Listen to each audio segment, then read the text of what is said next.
Olá, meus irmãos, minhas irmãs. É com imensa satisfação que estamos nos reunindo aqui mais uma vez, nesta página virtual, para mais um momento de estudo, mais um momento de reflexões acerca do Evangelho do Cristo, à luz da doutrina espírita. E por isso, mais uma vez, agradecemos a Deus, a este Pai infinitamente bondoso, misericordioso, justo, amoroso, que nos concede constantemente oportunidades para a nossa melhoria. Agradecemos a este Pai que nos concede constantemente novas oportunidades, conforme esta que nós estamos tendo aqui neste momento, para estudarmos um pouco mais o Evangelho do Cristo.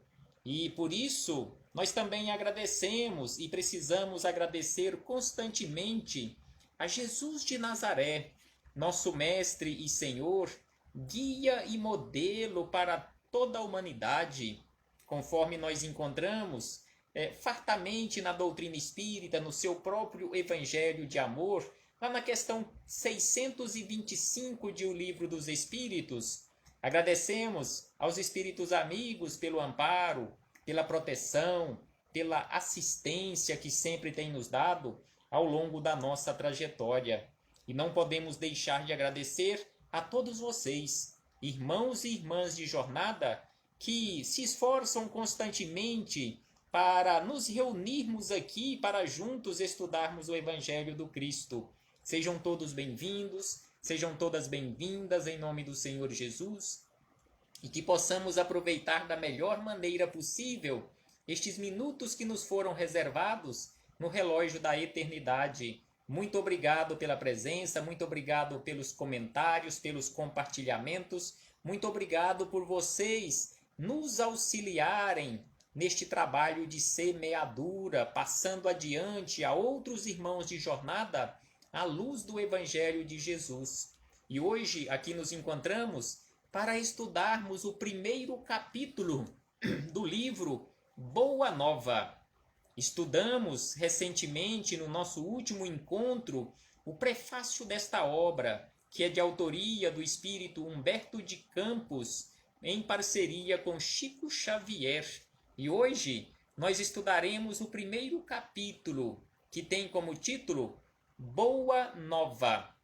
Agradecemos a todos pela presença, abraçamos fraternalmente a todos que aqui se encontram. Aqui já se encontram o nosso companheiro Eudes, a nossa companheira Fernanda, a nossa irmã de jornada Neuza Afonso, Tânia Luz, lá do Rio de Janeiro, a nossa irmã Carlúcia Mendes. Sejam todos bem-vindos, um abraço fraternal e de imensa gratidão pela presença de todos vocês e de todas vocês. Então hoje, conforme falamos, estudaremos a origem, lá no início, o preparo da vinda de Jesus à Terra para nos trazer a boa nova. E antes de começarmos aqui as reflexões com Humberto de Campos e Chico Xavier, faremos mais uma vez leitura do livro Minutos de Sabedoria de Carlos Torres Pastorino, a mensagem de número 112, em que Carlos Torres Pastorino nos diz da seguinte maneira: não esbanje suas forças mentais com atividades de pouca importância e prejudiciais a você. Então aqui ele nos chama a atenção que existem atividades mentais que são prejudiciais a nós. É preciso vigilância na nossa mente em primeiro lugar, para não desperdiçarmos energia, conforme ele nos fala aqui, esbanjar as nossas energias com atividades de pouca importância.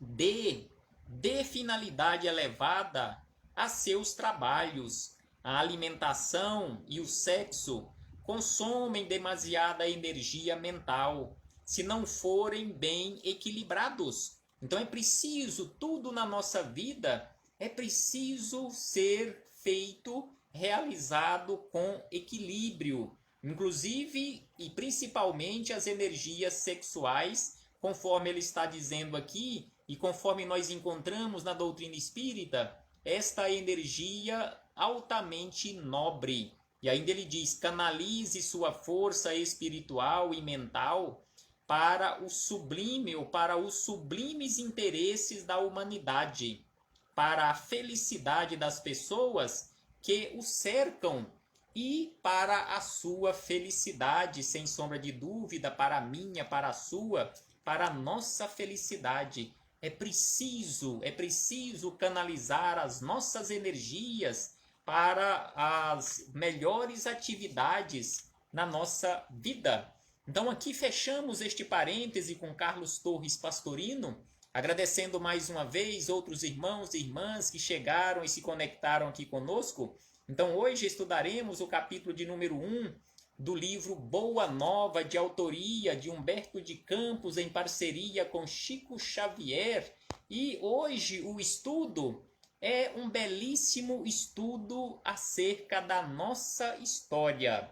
Eu sei que tem muitos irmãos, muitas irmãs, muitos de nós que não gostamos muito de estudar história, principalmente história antiga. Recentemente eu recebi um comentário aqui no meu perfil, em uma postagem que eu fiz, acerca do livro também de Humberto de Campos, Brasil, Coração do Mundo, Pátria do Evangelho. E aí teve um companheiro, um irmão de jornada, que não é espírita, mas é simpatizante, é de uma outra religião, de um outro credo religioso.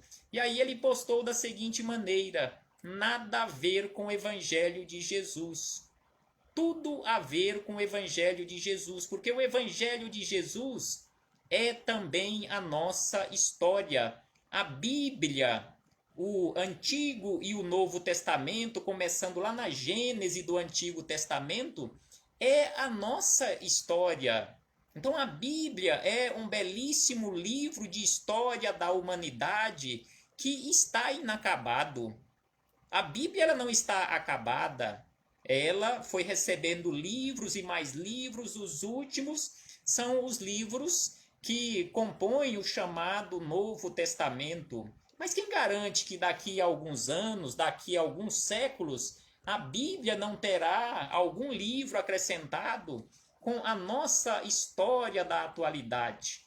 Então, sem sombra de dúvida, que o que estudaremos hoje, mesmo que você não goste de história, é a nossa história, é a história do Evangelho. Então aqui Humberto de Campos, como um jornalista do mundo espiritual, ele nos traz esta história da Boa Nova. E aí ele começa nos dizendo o seguinte: porque esta história que ele faz a narrativa, ela tem início por volta do ano 63 antes do Cristo. Então aqui ele começa a narrativa nos dizendo da seguinte maneira, que os historiadores do Império Romano sempre observaram com espanto os profundos contrastes da gloriosa época de Augusto. Como falei em relação à história, aqui neste momento, nesta sala de estudo, tem professores e professoras que com certeza gostam também de história. Tem o nosso irmão Eudes Cecílio Júnior, lá de Trindade, que eu sei que ele adora a história romana, a história antiga, a história da época do Cristo, conforme nós encontramos nos romances de Emmanuel. Lá há 2000 anos, Paulo Estevão, 50 anos depois, Ave Cristo, também o livro Renúncia, que são belíssimos romances históricos que Emmanuel nos trouxe através de Chico Xavier. Então aqui Humberto de Campos, ele começa nos falando acerca dos historiadores romanos, os historiadores do Império Romano, e lembrando que o Império Romano ele teve início no ano 27 ano 27 antes do Cristo, e foi até o ano 395 depois do Cristo, ou seja, mais de 400 anos de Império Romano. Então aqui ele nos fala Humberto de Campos, que os historiadores eles não sabem exatamente o que aconteceu, porque Roma, o Império Romano, mudou tanto, principalmente aquela região, quando se transformou em Império Romano, após o ano 27 antes do Cristo, porque tudo se transformou, ficou tudo mais em paz. Então aqui ele fala sobre isto. E aí ele diz na sequência que Caio, Júlio, César, Otávio, que neste caso nasceu no ano 63 antes do Cristo e desencarnou no ano 14 depois do Cristo, que neste caso foi o primeiro imperador desta época, começando no ano 27, após o falecimento do seu pai adotivo, já que Caio Júlio César Otávio, ele era filho adotivo de Júlio César. Ele não era filho biológico, ele era filho adotivo de Júlio César. Então ele fala, o Humberto de Campos fala desta forma, que Caio Júlio César chegara ao poder, não obstante o lustre de sua notável ascendência, por uma série de acontecimentos felizes, as mentalidades mais altas da antiga república, porque antes do Império Romano era uma república, então da antiga república não acreditavam no seu triunfo, aliando-se contra a usurpação de Antônio com os próprios conjuradores que haviam praticado o assassínio de seu pai adotivo, no caso Júlio César, o pai adotivo de Caio Júlio César, foi assassinado no ano 44 antes do Cristo. Então aqui ele nos fala sobre isto, e ainda ele diz que suas pretensões foram sempre contrariadas por sombrias perspectivas. Entretanto, suas primeiras vitórias, ou seja, as primeiras vitórias de Caio Júlio César Otávio, aconteceram exatamente nesta época e começaram com a instituição do chamado triunvirato. O que é o triunvirato? E aí nós buscamos na história romana sobre este triunvirato. O chamado triunvirato é exatamente um governo de 3 pessoas. Por isto, triunvirato, governo de 3 pessoas. E teve na Roma antiga o primeiro triunvirato, que não foi oficial, conforme nós encontramos na história. O primeiro triunvirato aconteceu no ano 60 antes do Cristo e foi até o ano 53. E se uniram Júlio César, Pompeu e Marco Licínio Crasso. Mas o segundo triunvirato, que aconteceu já na época de Otávio, então ele aconteceu e teve início no ano 43, e foi até o ano 33, tá? E neste caso, esse triunvirato foi com Marco Antônio, Otávio e Lépido. Então estas são as figuras que naquela ocasião receberam poderes absolutos, e este segundo triunvirato, este governo de 3 pessoas, ele foi oficial, ele foi aprovado pela Assembleia do Povo. Então, neste caso, estas 3 figuras tinham esses poderes que foram lhes atribuídos através desta aprovação em Assembleia. No entanto, estes 3, lá mais no final, já que esse triunvirato segundo durou 10 anos, lá mais no final, no ano 33, houve discórdia entre eles e acabou se separando e brigando entre si. Inclusive Antônio, ele suicidou-se no ano 31. E no ano 27, Otávio foi declarado imperador. No ano 27, ele foi declarado e aceitou o título de Augusto e cuidou de Roma, conforme nós encontramos na história e aqui no relato de Humberto de Campos. Então aqui Humberto de Campos, voltando ao relato aqui do capítulo número 1, Humberto de Campos nos diz da seguinte maneira: como se o mundo, como se o mundo pressentisse uma abençoada renovação de valores no tempo. Em breve, todas as legiões se entregavam sem resistência ao filho do soberano assassinado, ou seja, a Otávio, o Augusto. Então ele nos fala desta forma, e aí ele diz na sequência que uma nova era principiara. Então uma nova era principiara exatamente no ano 27 a.C., com o imperador, o primeiro imperador romano, Otávio Augusto. E aí ele diz na sequência, com aquele jovem enérgico e magnânimo, o grande império do mundo, como que influenciado por um conjunto de forças estranhas, descansava numa onda de harmonia e de júbilo depois de guerras seculares e tenebrosas. Então aqui ele nos chama a atenção que depois de séculos de guerras tenebrosas, Roma agora estava em paz e sendo cuidada por aquele jovem magnânimo e enérgico. E aí ele diz ainda que por toda parte levantavam-se templos e monumentos preciosos, o hino de uma paz imorredoura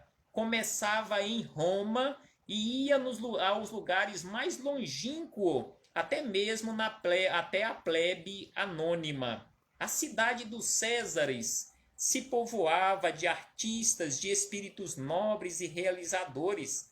Em todos os recantos permanecia a sagrada emoção de segurança, enquanto o organismo das leis se renovava, distribuindo os bens da educação e da justiça. Então, realmente foi uma época de prosperidade e de paz para Roma. Tanto é que nesta época ficou sendo conhecido este reinado de Otávio, ficou sendo conhecido na história pelo nome de Reinado de Paz, ou Reinado da Paz, ou a Paz de Roma, que neste caso o reinado foi o maior da história, que durou 41 anos, quando Otávio desencarnou com 75 anos de idade, no ano 14 já da era cristã. Inclusive neste trabalho de legislar e cuidar com justiça, Otávio, o Augusto, criou o primeiro fundo de previdência pública do mundo. Então, o primeiro fundo de previdência público, a primeira previdência pública do mundo, foi criado exatamente por ele. Naquela ocasião, talvez antes, aqui não tem a data exatamente quando foi criado, mas talvez antes do nascimento do Cristo. Então, Humberto de Campos nos diz na sequência da seguinte maneira: no entanto, o inesquecível imperador, ele diz, o inesquecível imperador era franzino e doente. Era franzino e doente. Os cronistas da época referem-se, por mais de uma vez, às manchas que lhe cobriam a epiderme, transformando-se de vez em quando em herpes dolorosas. Otávio nunca foi senhor de uma saúde completa. Suas pernas viviam sempre enroladas em faixas e sua caixa torácica convenientemente resguardada contra os golpes de ar que lhe motivavam incessantes resfriados. Com frequência queixava-se de enxaquecas que se faziam seguir de singulares abatimentos. Então, Caio, Júlio César, Otávio não era uma pessoa fisicamente robusta e também não era saudável. Ele era, como Humberto de Campos coloca aqui no relato, e está na história da Roma, a história de Roma, só buscarmos na história e vamos encontrar que ele era constantemente adoentado. E aí ele diz ainda, não somente nesse particular padecia o imperador das extremas vicissitudes da vida humana.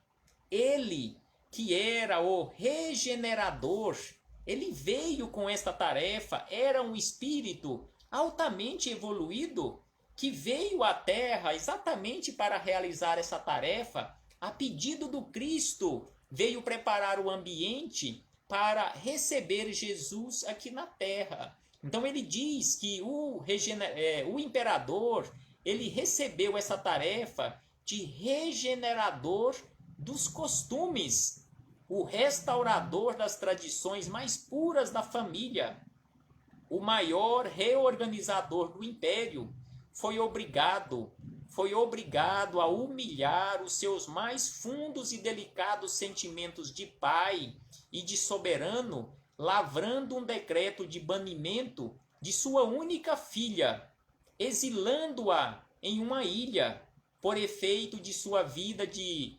condenáveis escândalos na corte, sendo compelido mais tarde a tomar as mesmas providências em relação à sua neta. Notou que a companheira amada de seus dias se envolvia na intimidade doméstica em contínuas questões de envenenamento dos seus descendentes mais diretos, experimentando ele assim, na família, as mais angustiosas ansiedades do coração. Então ele tinha problemas na família, onde os seus próprios familiares estavam envenenando os seus descendentes diretos, que seriam ou que estavam na fila de sucessão quando ele falecesse ou quando ele se afastasse da condição de imperador. Então ele teve que lavrar decreto de banimento da sua filha e de sua neta, porque elas não tinham uma vida legal perante a sociedade. Era, conforme ele nos fala aqui, uma vida devassa. E aí ele nos diz na sequência: apesar de tudo, seu nome foi dado ao século, ilustre que o vira nascer. Então o seu nome, conforme nós conhecemos na história, o século de Augusto, o reinado de Augusto, marca uma das mais brilhantes épocas da história romana, época de valorização das letras e das artes. E ainda ele diz da sequência que seus numerosos anos de governo, já que durou 41 anos o seu império, durou o seu reinado durante 41 anos, esse reinado de paz, aí nos diz ainda Humberto de Campos que a alma coletiva do império nunca sentira tamanha impressão de estabilidade e de alegria. A paisagem gloriosa de Roma jamais reunira tão grande número de inteligências, e é nessa época que surgem.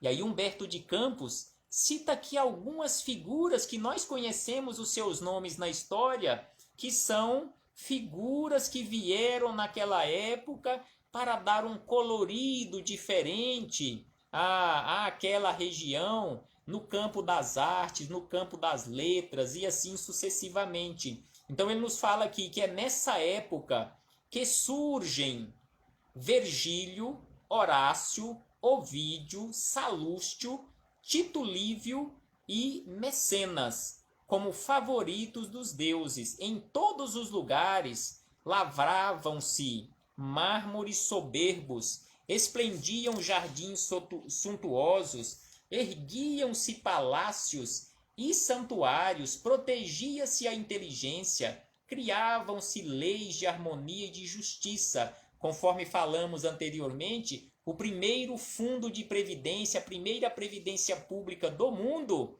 foi criado nesta época. E ainda ele diz: num oceano de paz inigualável, o reinado de paz ou da paz. Os carros de triunfo esqueciam por algum tempo as palmas de sangue e o sorriso da deusa Vitória não mais se abria para os movimentos de destruição e morticínio. O próprio imperador, muitas vezes, em presidindo as grandes festas populares com o coração tomado de angústia pelos dissabores de sua vida íntima, se surpreendeu testemunhando o júbilo e a tranquilidade do seu povo. E aí, na sequência, Humberto de Campos ainda nos diz o seguinte: é que aí ele volta aos historiadores, que os historiadores não sabem até hoje porque naquela época, aqueles 41 anos de reinado de Augusto, porque reinou a paz. Então, os historiadores até hoje ficam intrigados com isto. E aí ele explica para nós e para os historiadores. É que os historiadores não perceberam na chamada época de Augusto o século do Evangelho ou da Boa Nova. Exatamente por isto, aquele período de paz, aquele período de harmonia, a chegada do Evangelho, a chegada da Boa Nova, a chegada do Cristo. Esqueceram-se de que o nobre Otávio era também homem e não conseguiram saber que no seu reinado a esfera do Cristo se aproximava da terra numa vibração profunda de amor e de beleza. Acercavam-se de Roma e do mundo não mais espíritos belicosos, seja espíritos que constantemente estão em guerra, constantemente estão com armas em punho. Então aqui ele nos fala que acercavam-se da terra e de Roma não mais espíritos belicosos como Alexandre ou Aníbal, porém outros que se vestiram dos andrajos dos pescadores, os andrajos dos pescadores, para servirem de base indestrutível aos eternos ensinos do Cordeiro, mergulhados nos fluidos do planeta, os que preparariam a vinda do Senhor e os que se transformariam em seguidores humildes e imortais dos seus passos divinos. Então aqui ele fala daqueles que vieram antes de Jesus, inclusive Otávio e todos os demais trabalhadores, para prepararem o ambiente de harmonia e de paz para a chegada do Cristo, e aqueles que vieram depois para darem continuidade, aqueles que começaram junto com Jesus também, e aqueles que deram continuidade. E para aqueles que quiserem conhecer um pouco mais acerca desta construção da harmonia naquele ambiente, na Palestina antiga, em Roma e na região toda, é só buscarmos no livro Maria de Nazaré, do Espírito Miramês, onde Miramês nos fala que a própria Maria de Nazaré, que é lógico, veio antes do Cristo para ser a Mãe Santíssima, ela ajudou no preparo deste ambiente antes de reencarnar. João Evangelista, que era o discípulo mais jovem de Jesus, também ajudou e muito com a pleiade de espíritos para prepararem o ambiente. Então Miramês narra no livro Maria de Nazaré, logo no início, que até a paisagem era diferente. Até as plantas frutíferas produziam mais frutos e mais doces. Toda a paisagem ficara diferente para receber Jesus. Com a aproximação de tantos espíritos luminares e com a aproximação de Jesus, tudo se transformou, conforme diz aqui Humberto de Campos, neste capítulo 1 do livro Boa Nova, e Miramês no livro Maria de Nazaré. E aí Humberto de Campos ainda nos diz o seguinte: é por essa razão, ou seja, a aproximação de tantos espíritos luminares, espíritos equilibrados, equilibrando e reequilibrando o ambiente. Então é por esta razão que o ascendente místico da era de Augusto se traduzia na paz e no júbilo, do povo que instintivamente se sentia no limiar de uma transformação celestial, ia chegar, nos fala Humberto de Campos, ia chegar à Terra o sublime emissário. Sua lição de verdade e de luz ia espalhar-se pelo mundo inteiro como chuva de bênçãos magníficas e confortadoras. A humanidade vivia então o século da Boa Nova e também o século de Augusto.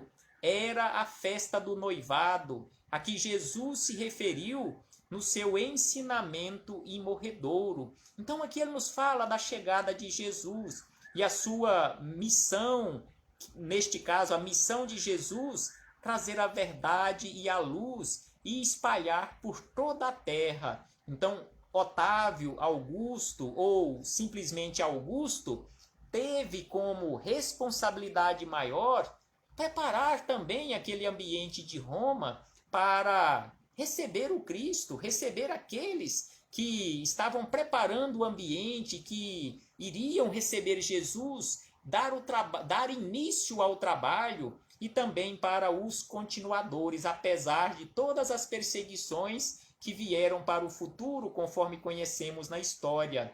E para encerrar esta belíssima reflexão acerca da origem da Boa Nova, o início de tudo, este relato belíssimo de Humberto de Campos, nos trazendo esta contextualização do início da Boa Nova, ou seja, da vinda do Cristo. É por isso que falei no início que o Evangelho do Cristo é também a nossa história. É por isso que precisamos estudar história, estudar a história do Evangelho, a contextualização, o que estava acontecendo naquela época. Então aqui Humberto de Campos, ele encerra esta belíssima narrativa nos dizendo ainda o seguinte: depois desta festa dos corações, qual roteiro indelével para a concórdia dos homens ficaria o Evangelho como o livro mais vivaz e mais formoso do mundo, constituindo a mensagem permanente do céu entre as criaturas em trânsito pela terra.